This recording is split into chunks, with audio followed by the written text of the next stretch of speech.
Controversy is growing over an alleged attack on Jussie Smollett, a black and openly gay American actor in Chicago. The star of the TV drama Empire is set to be interviewed by police again, with his version of events coming under increased scrutiny in the media. Now, he claims two white men in ski masks attacked him last month while shouting racist and homophobic slurs. He also says they made reference to Donald Trump's Make America Great Again campaign slogan. Police have refused to comment on their investigation into the case. But given a lack of information about the alleged attack, some in the media are now suggesting the actor actually set up the attack, possibly to improve his career. Their police sources reportedly alleged that Smollett paid two brothers from Nigeria, who are extras on his show, to stage an assault, something he strongly denies. And as it involves the president and his campaign slogan, there's also been a wave of anti-Trump outrage. We have a media that's saying it's a debate whether or not what just happened to Jussie Smollett is a hate crime. It's absurd.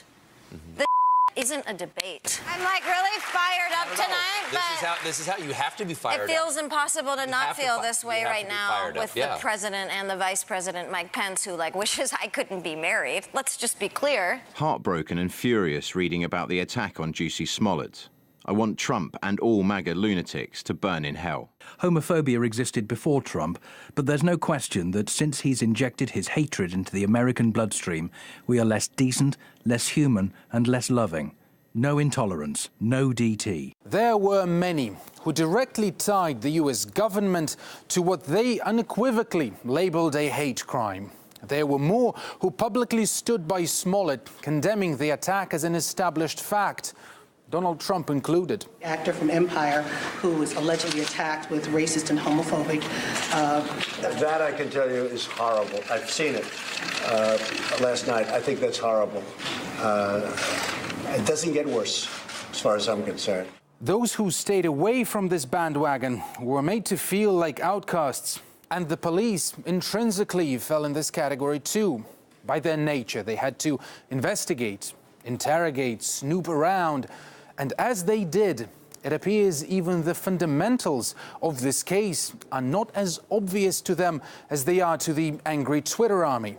We can confirm that the information received from the individuals questioned by police early in the Empire case has in fact shifted the trajectory of the investigation. Detectives arrested two suspects, who Smollett himself positively identified from CCTV tapes as his attackers, only to release them later without charge. The trajectory of the case shifted, said the police cryptically. According to a source, the police think the attack could have been staged by Smollett himself, said CNN. That's an outrageous claim, said Smollett's lawyer. As a victim of a hate crime who has cooperated with the police investigation, Jussie Smollett is angered and devastated by recent reports that the perpetrators are individuals he is familiar with. Some of his once stern supporters, though, have been caught off guard by a fresh flurry of mixed signals. House Speaker Nancy Pelosi discreetly deleted her first tweet, hoping no one would notice, but it's the internet. Of course they did. Others tried to distance themselves from this case too. The vicious attack on actor Jussie Smollett was an attempted modern-day lynching. I'm glad he's safe. Is it time to revisit what you said about these remarks? What is your feeling on potential hoax hate crimes in general? Well, the information's still coming out, and I'm going to withhold until all the information actually comes out from on-the-record sources. It goes without saying that any victim of a hate crime deserves every bit of sympathy and more, including Smollett if his story passes the test of a police investigation. But progressive America seems to be living out the concept of presumptuous guilt, trigger-happy and hell-bent on bashing arguably the single most hated person in America, Donald Trump. Well, political commentator Steve Malzberg told us the story shows that the president's critics seize on every possible unverified claim to denounce him.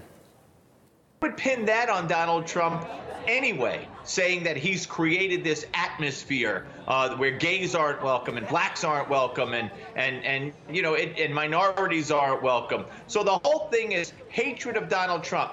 So these people are deranged and they don't wait for the facts. They didn't wait to see, were these people charged? Was he really attacked? What did they really say? They just waited for any opportunity to turn it into Donald Trump's fault.